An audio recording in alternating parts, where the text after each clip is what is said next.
kind of. Yeah, I agree with that as well.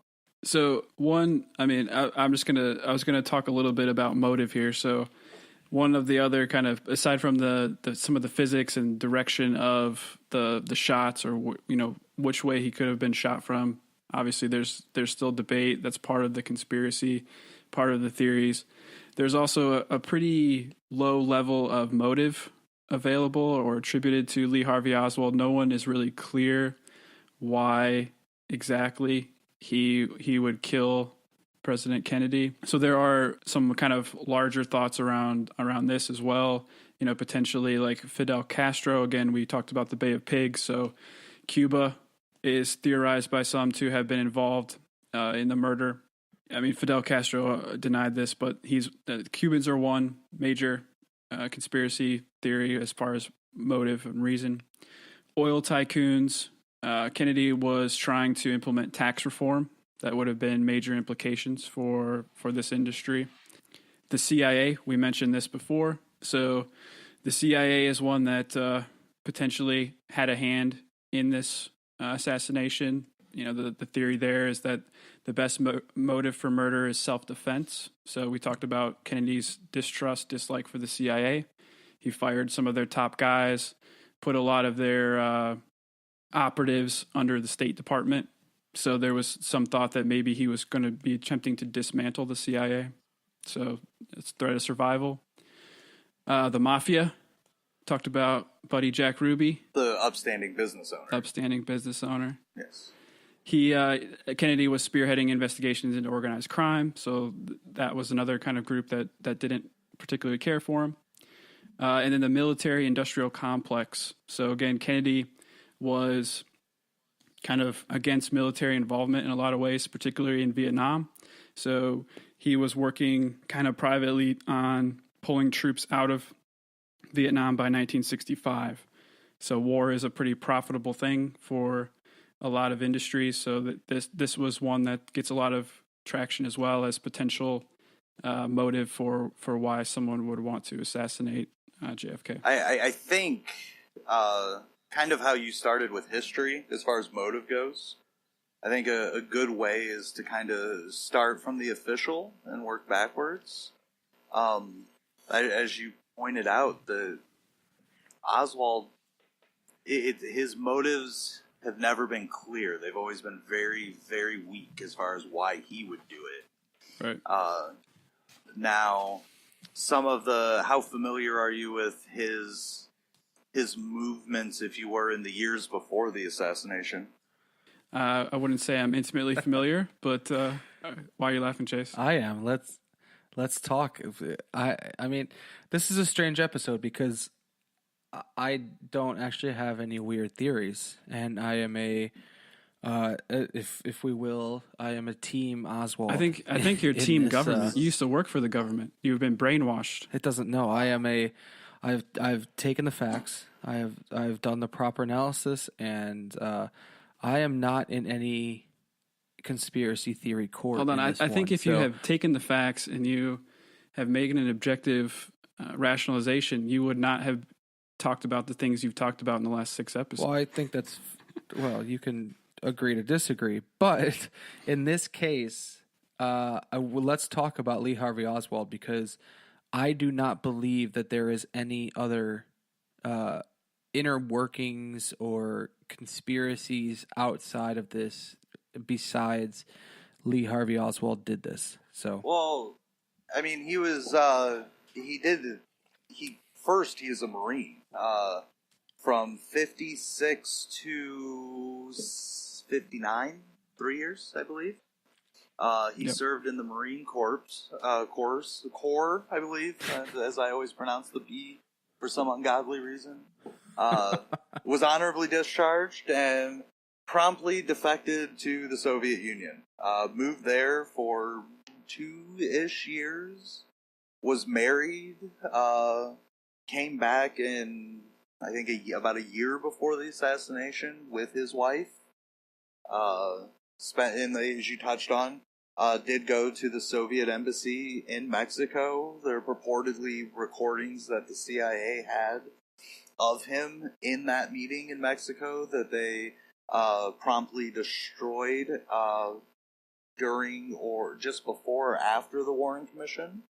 A lot of the evidence that the CIA had on Oswald, because according to a lot of reports, they were very intrigued by him, rightfully so, being a Marine that defected to the Soviet Union and then re-entered the United States. I believe in the height of the Cold War, I would probably be pretty suspicious of him myself. Yeah, but let's talk about this motherfucker for a second, because I think that's I think as much as that history is correct, I think there's a large amount of his life that lends towards why Lee Harvey Oswald would do something like this, right? So yes, he is a Marine, right? He goes into the Marines.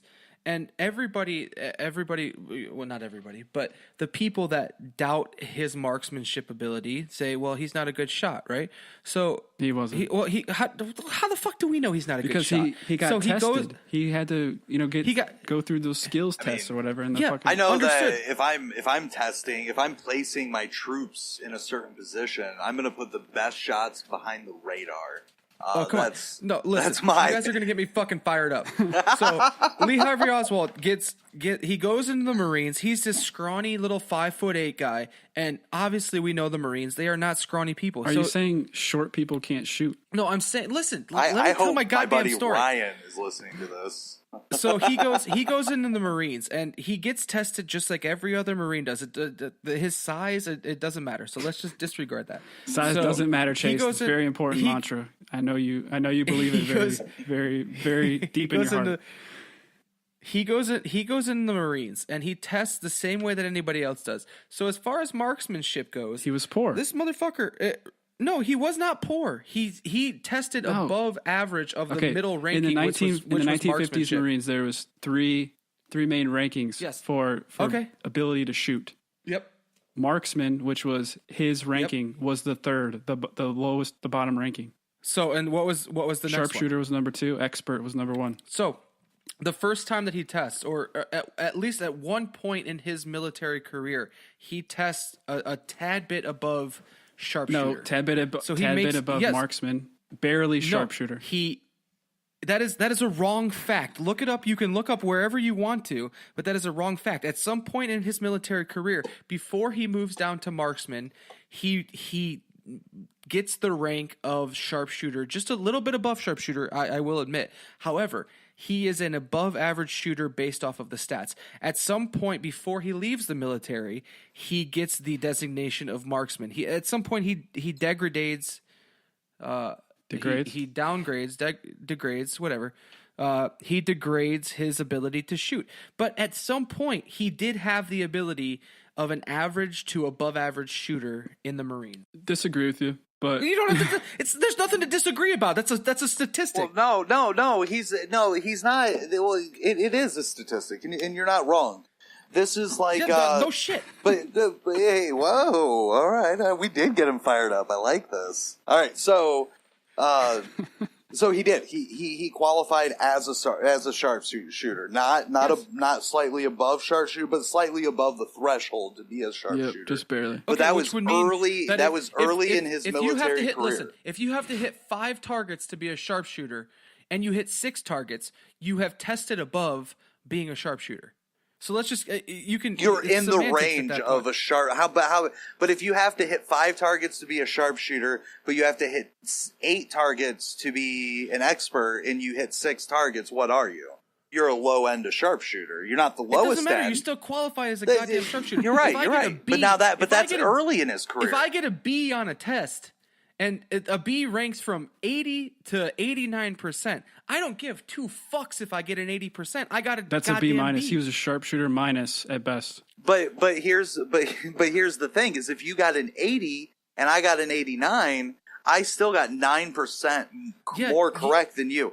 If we have 100 targets and you hit 80 and I hit 89. I'm a significantly better target or shot than you. I'm not saying that he was goddamn Chris Kyle in this thing. I'm saying that he was not as bad of a shooter as everybody anticipated he was.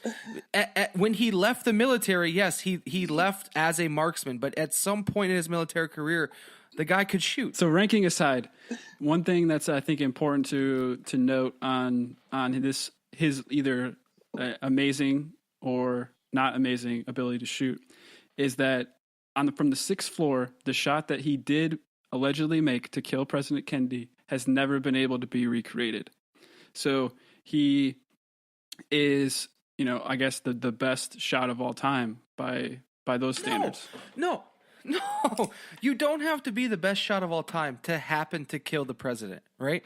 I mean, as much as it's not been recreated, that doesn't mean that it's impossible. It just means that it hasn't been recreated.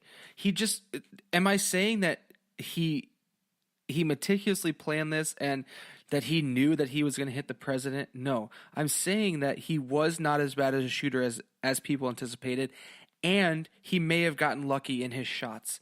But I don't. Just because it hasn't been recreated doesn't mean that it didn't happen or couldn't happen. You're not. I'll just say this one more time, Chase. You're not wrong. It's plausible. It's definitely plausible. And I'll say it one more time. I know you're not necessarily correct, but you're not necessarily wrong either. It is absolutely possible. I am a shit shot when it comes to guns. Like, you put me in a video game and I'll headshot you from 400 meters. Sometimes, depending on the game.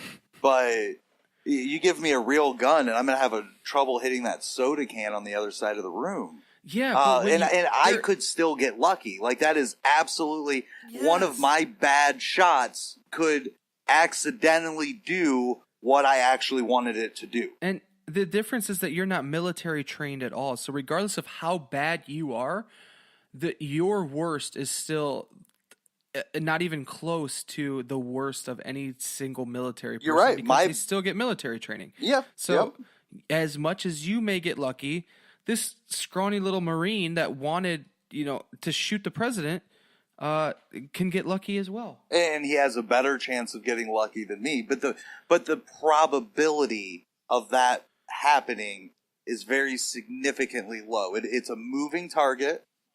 It's a moving target moving away from him. At a fucking turtle's pace. That's true. It's still a moving target. I believe they were going 10 miles an hour. I don't know if you watched that video. Great. It was actually moving at a decent clip, but anyway.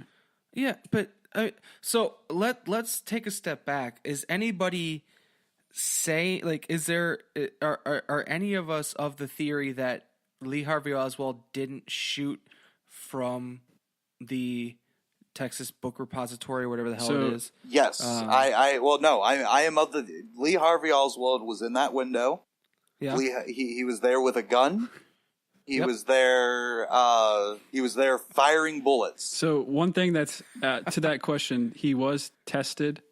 The paraffin / nitrate test was done on him after he was arrested, and it showed it showed as positive on his hands, so that he fired a gun, which is obvious because he killed a police officer later in the day with a gun. But it did not show on his cheek, where you would expect it to show if you're firing a rifle. But these tests are pretty poor, not really reliable, but I think it's important to note that. Yeah, well, I mean, I think the fact that he didn't have shit on his cheek is not necessarily damning that he didn't blow the president's face off. I mean, I think that's just a silly, so if you disregard you think that. He made an amazingly lucky shot, like a gangster style, like holding the rifle out from his arm and just like... I don't know what the fuck this guy did. All that I'm saying is that Lee Harvey Oswald shot the president. Did he get lucky? Probably, but he shot the fucking president. So that's all that there is. I disagree, but I think your points are moot in the reason that I disagree. What? Because no, they're moot in the reason, because I'm not saying he was I don't think it doesn't matter to me his skill level. He could have been the highest expert, the best marksman in the world. Wouldn't have mattered. He could have had all of the motive. We could have letters to and from the Russian. We could have it from, I don't remember who the Russian leader at that time was. We could have direct letters penned in their own hand saying, I want you to do this, Lee. But it wouldn't matter. Him in that window to the back of John's head to that exit wound as seen on the film, is a